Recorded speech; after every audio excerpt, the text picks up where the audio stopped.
Okay, Mr. Broom. Uh, when did you join the army? I actually didn't join the Army, I was drafted. And when I was a senior in high school, on December the 7th, 1941, that's when Japanese bombed Pearl Harbor. And then the United States was in the war. And so when I graduated from high school in June of 1942, a week later I was drafted into the Army. And then I became a member of the armed forces. So that's when that happened. And how did you come to the Air Force? Well, right when I was first went into the service, I ended up for my basic training down near Galveston, Texas. I went all the way from Utah, from Salt Lake City, Utah, all the way to Galveston, Texas, in a place called Camp Wallace.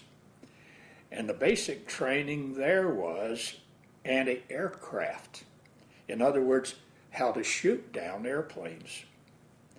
And so we would go down to the beach in Galveston, Texas, and we would practice setting up 45 millimeter cannons and then start shooting at targets over the Gulf of Mexico that was being towed by an airplane. And so they could tell if we were hitting the targets because there would be dye in the bullets and it would be the color in the targets. And so my job there was to set up this gun, this 45 millimeter cannon, and to balance it, all the wheels, all of this, the things that was sitting on the sand. And then they'd start shooting, and there was a rope tied around the gunner that was pushing the trigger, and it was my job to pull his foot off when there was a ceasefire. Mm-hmm. Then we had a chance to have a test to go into the Army Air Force. And so I took this test and I passed. It was a test to get into the Cadet Corps of the Army Air Force. Well, by the time I did this, and this was in 1943, about the middle of 1943, they had too many cadets. And so I was transferred to Las Vegas, Nevada for gunnery training, and I became a tail gunner on a B-17 bomber. And why did you take this test? Do you want to go to the Well, Air Force? I wanted to be in the Air Force. Why? Well, because I liked airplanes. I like to see these airplanes fly and thing, and I even had a dream of maybe being a pilot or being a navigator or a bombardier or so on. But they had too many. See, by that time, they had too many. And so that's why I ended up in the Air Force and ended up being a tail gunner on a B-17, basically. The Second World War had started yet? What did you... Oh, the Second World War started a day after the Japanese bombed Pearl Harbor. That's when the Second World War started as far as the United States was concerned. See, that's when the United States entered the war, because real shortly after that, then Germany declared war on the United States. And so did Italy. And so, of course, then the United States declared war on Germany and Italy. And that's how that transpired back then, at that time. And what did your parents say when you must go to the army? Well, my parents, I was 21 years old. Not quite, I was actually 20 then. And my parents were really worried about it. And I can so vividly remember, and I had 4 little brothers, all of them younger than me. And I really worried about that. And I can remember when my parents and my 4 little brothers took me to the induction center in Salt Lake City, and the parting then at that time, and how, of course, worried we all were, because there was a war going on. You didn't know what was going to happen in the future. And so they took me up to a place called Fort Douglas, which was up on the eastern mountain edge east of Salt Lake City, downtown Salt Lake City. And I can remember laying in the barracks there, looking out the window, seeing the lights of Salt Lake City, and I was just so lonely and so worried because I had never been away from home in my entire life. And so here's this little 19-year-old, 20-year-old boy not knowing what the future was going to hold. But everybody had to serve in the military if they were physically able and they were not involved in some kind of a defense industry that would get you an exemption. And so I was just obligated to go, and so I went. And I just can't tell you the feelings that there was. See, we had a really close family. My mother, my dad, and my 4 brothers, we all loved each other very, very much. And so it was really heart-rending to have to leave. I was the first one that ever left, home. And can you remember what you had heard about Germany at that time? Well, not really. Back then it was all kind of a secret about Germany. As far as the general public was concerned. I mean, we know that Germany invaded Holland, and then invaded Belgium, and then invaded France, and of course that was on the news, and I knew all of that was happening. I had heard and read about Dunkirk, and what had happened at Dunkirk, and things like that. I knew that Germany had invaded Poland, back then and all of that, but none of us ever had any knowledge more than that. Even when I was in the military, the 3.5 years, we had never heard really of anything else that was going on, So that's about basically what I remember about Germany at the time. I had no idea that one day I was going to be in Germany, because I kind of thought I might have gone to the Asian theater or something like that, Your parents came out of Holland? Yeah. Your parents came out of Holland? And Yeah. the Germans invaded Holland. Did you discuss this in the family? Yes, we did.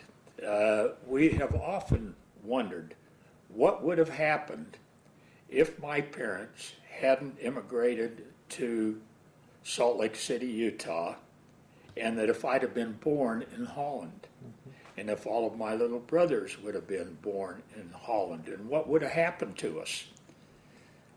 We had no idea really what was going on in Holland, and what was happening there, but we did, mainly not during the war did we discuss that, but after the war.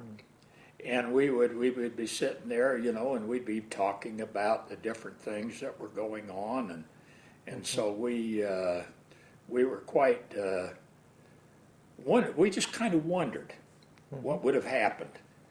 As far as I know, other than taking the Jewish people out of Holland during World War II, that I don't think that the Dutch people per se were mistreated any. I don't think many of those were, but we don't know. We just speculated about that. What would have happened if we'd have stayed there, or if I'd have been born there? Okay, as you know, that you will be a tail gunner and not a pilot, it was a problem for you? Not really. I mean, I was disappointed, obviously. But who knows what would have happened? Maybe the good Lord was protecting me and saying, okay, we're going to make you a tail gunner and you're going to survive. And if we'd have made you a pilot, maybe you wouldn't have survived. You know, the way I look at things and the philosophy that I have of life is that everything that happens for a purpose. And I just honestly feel, look, that I was a member of the armed forces, that I was told what to do, and I did it, that I was a faithful member in defending the United States of America. It's just as simple as that, you know. But yeah, you're disappointed when things happen that you have thoughts about, you know, what would have happened if maybe I'd have joined instead of being drafted. Maybe I could have got in the Navy and different things like that. And did you get a long training as a tail gunner? Yeah, quite a bit of did I get a lot of training? Mm-hmm. Yeah. How long? I went to Las Vegas, Nevada. Mm-hmm. And there was an air base there in Las Vegas, Nevada that trained gunners on bombers.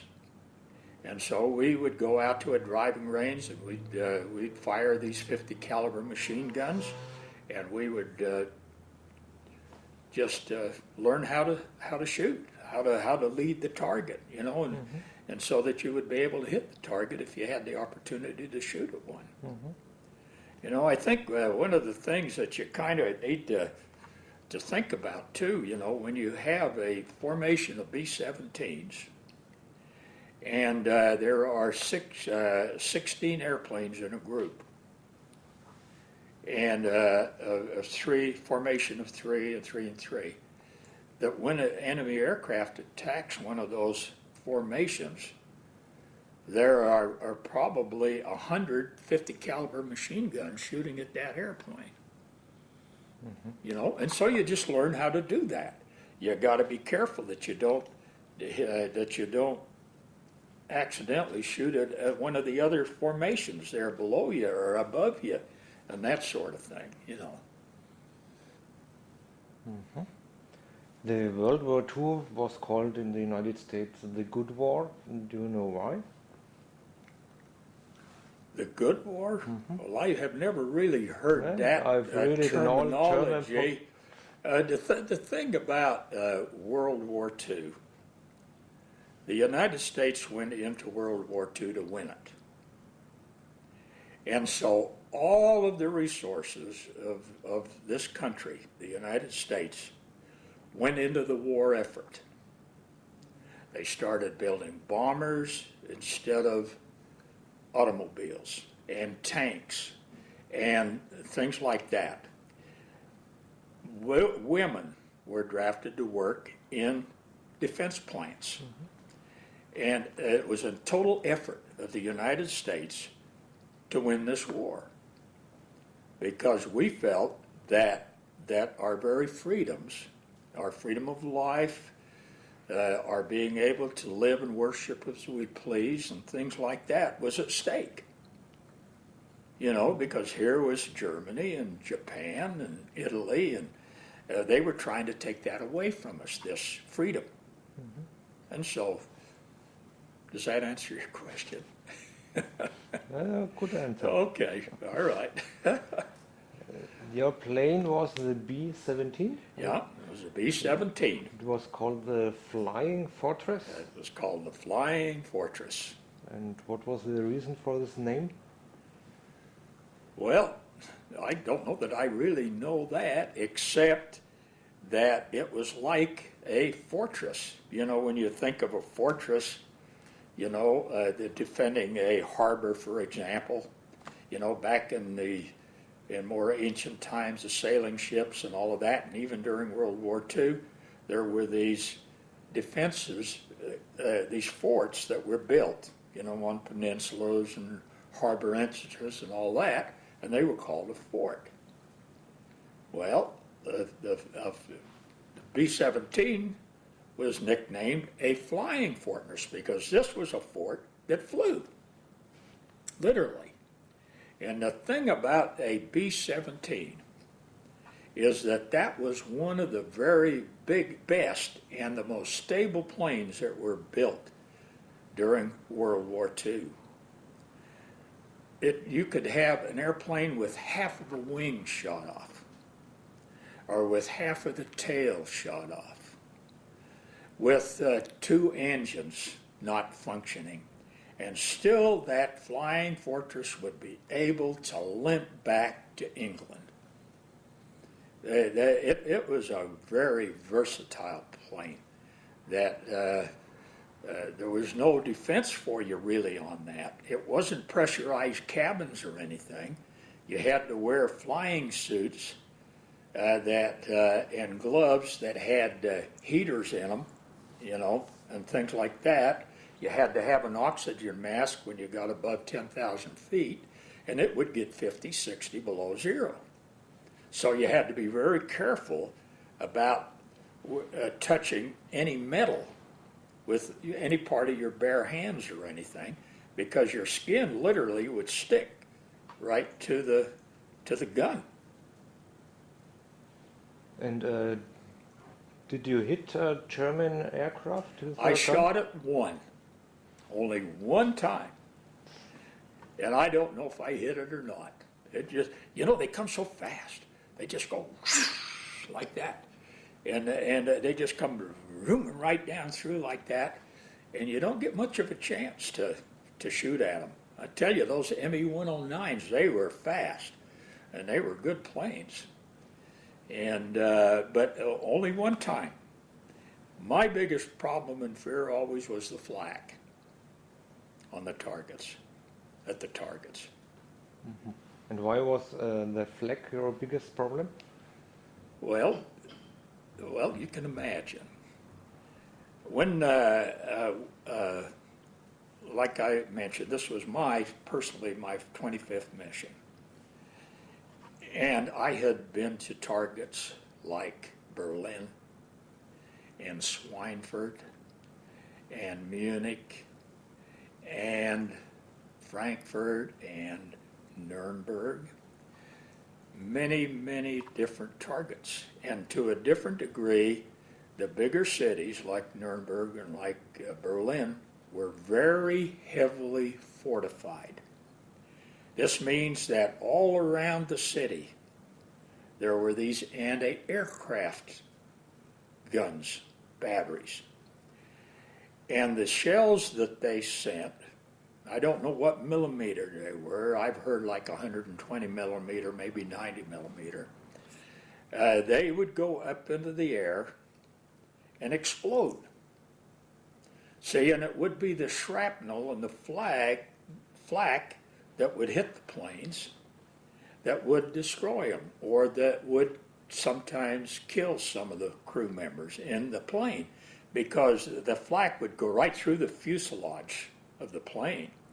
And so if you happen to be in the wrong place, you could get killed, you could get maimed, you could get wounded, no matter what, see. And the thing that was always so frightening is that when you went on what's called the bomb run, the entire formation is under the control of the lead plane in the formation. And the bombardier in that lead plane is the one that is looking at the target, see? And while that happens for about 11 minutes, that entire formation flies straight like this, just straight, right into the flak. And you would look ahead and you would see that flak, and sometimes it would be so heavy that you couldn't even see the sun shining down through it. And so you fly right into that. And then you start hearing these shells explode. Whoom, whoom. And these gunners, they'd shoot up there, and if it exploded above, then they would set them to explode lower. If it was below, higher. And so pretty soon they started zeroing in. See, right at first, they were missing the target quite a bit, because they didn't know how high we were exactly until they started experimenting and then zeroing in. And 11 minutes gives them enough time to do this very often. And so that's what was frightening to me. On two separate missions, flying in the tail, and flying backwards. See, you're flying backwards. You can't see what's up ahead. You're flying backwards. And off to the left, down below, a B-17, the whole right wing come off. The shell hit it, and boom, it went. And it just started going down. And I didn't see anybody bail out, because when it starts spinning, the centrifugal force makes it so that you can't move. See, and heaven only knows how many of them were killed outright. On another occasion, over the other side, I saw a B-17 explode. So you ask me, well, what's so frightening about flying in the flak? That's what's frightening, because you never knew if it was going to happen to you, you see. And when did you come to England? I came to England in 1943, toward about the middle of 1943. I think it was maybe about April, May, June, right in there somewhere, in 1943. And I came over on a troop transport. This was a large liner that normally has passengers, but they were ferrying troops over. Even that was a frightening experience, because the U-boats were out there looking for us. You know, that'd been pretty neat. They were able to get a troop transport and get 10,000 of the enemy at one time. But they zigzagged. It was a fast ocean liner, and it would go fast, you know. And so we got there. We landed in Belfast. And then I ended up in at an air base called Poddington Airfield. Yeah, that was an American air base, I think near Wellington in England. And started shortly after that, started flying missions over to Germany. And what were your feelings as you know now I must go to England? What were my feelings? Have you fear? Are you happy that you can use all things you have learned in the training now? Well, yes, of course. But then still, you know, you still have fear.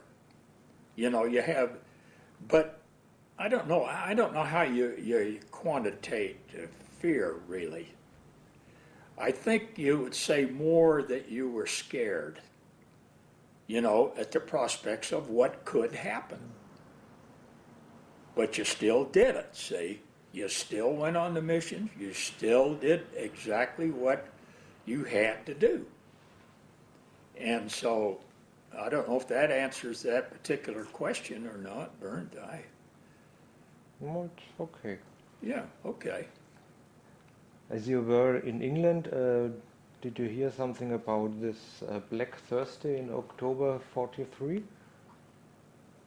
It was named in Germany Black Thursday because a high percent of US bombers were destroyed over Schweinfurt.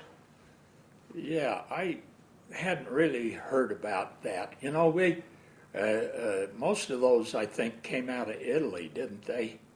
On the Schweinfurt raid, the bombers came out of Italy and that, and it was a really disastrous raid from the standpoint that most all the bombers, I believe, were actually destroyed on that particular mission, you know. So But you knew that the chance of surviving is not very high. Oh, I knew that. You knew that, but they didn't advertise it. No, they didn't say, hey, 1 in 4 of you are not going to make it. That 38% of the bombers are not going to make it to 25 missions and that sort of thing. They didn't tell us that.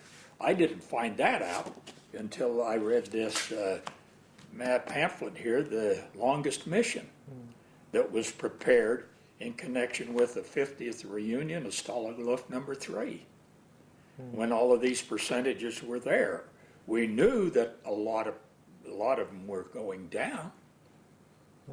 You know, because you're here in the barracks, you know, and then the next thing you know, your friend right next to you, he didn't come back.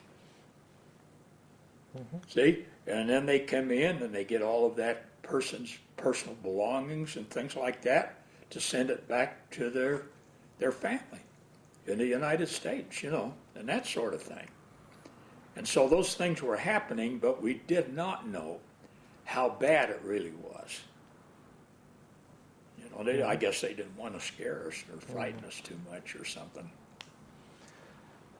In the books, I can read that the life for the U.S. forces in England, the members of the U.S. Air Force, was, except of the missions, quite a convenient life. How was the life in England? It was good. It was good, as long as you weren't on a mission. We would have very, very good meals, like steak and eggs for breakfast and steak for dinner, 3 really good, nourishing meals per day. We were allowed to go on a leave of absence once in a while, where we would go into London and things like that. But even then, there were frightening moments there, because these buzz bombs would come over, and you would hear them going, and then all of a sudden it would stop, the motor would stop, and then you'd hear an explosion, and it'd come down and explode. And so that was going on there too. See, there was a real effort made to destroy England too, and London, and a lot of air raids and things on London. See, so it was a war that was going both ways. It seemed like we were just trying to destroy each other. Did you have a lot of contacts to British people? Yeah, quite a bit. In fact, I almost married an English girl, believe it or not. I started dating this English girl, and we fell in love, supposedly. At least I thought we fell in love, and even got engaged. But then, shortly before the mission that I was shot down on, I decided, no, she was not the person for me. And so I got the ring back, the engagement ring. I got it back. I took it back to the jeweler, and he gave me a complete refund for that diamond ring that I had got for her. See, and in retrospect, that was maybe the luckiest thing of my day, because then I was shot down. And so I lost complete contact with her. Who knows? I might have rebounded and still made a mistake. But see, the way I look at it, it happened for a reason. And so I was shot down and never went back to England again. After we were liberated,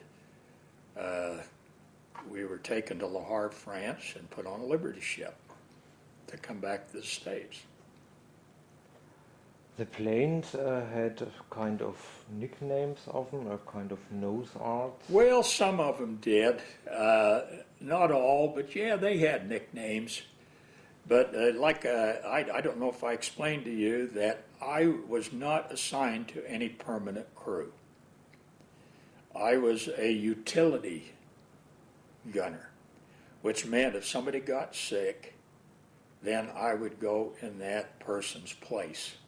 And so I would fly with different crews, and all of them had different nicknames, and they would even have a bomb painted on them for every mission that they went on and things like that, But I got to know a lot of people, a lot of friends, developed a lot of friendships with the British people. They really welcomed the Americans with open arms there, and did everything that they could to make us welcome, especially the girls, Each soldier get a kind of escape kit, you too? Well, yeah, I had a B-17, a B-17. I had a .45 caliber pistol, strapped to me, and then a little kit, survival kind of a kit that went with me. But I was captured immediately when I came down. And so right away that, was taken away from me. And in fact, what really scared me is that one of these German people that surrounded this field that I landed in, one of them took that 45 caliber pistol and cocked it and started shooting at a fence post. And I was a little bit afraid, that maybe he was mad enough at me that maybe he was going to shoot me. But see, I was a blonde with a crew cut, and I looked just like somebody in the German army would have looked, So I guess they thought, hey, he looks almost like us, so we're not going to hurt him. Well, I don't think they would have anybody, Really, I don't. And as you came down, did they say to you, for you the war is over now, or? Well, not that I know, because the ones that captured me was not the armed forces of Germany. They were elderly men, maybe in their 70s or 80s, same age as I am now, and young children, like 13, 14 years old. And they were the ones that I could see when I came down. I'd like to say maybe a little bit about that experience of what it was like to bail out of that airplane. They never trained us how to bail out of an airplane. We didn't get any training for that at all. All they said is you bail out of the airplane, you count to 10, and you pull the ripcord. You know what the ripcord is, so that the parachute opens.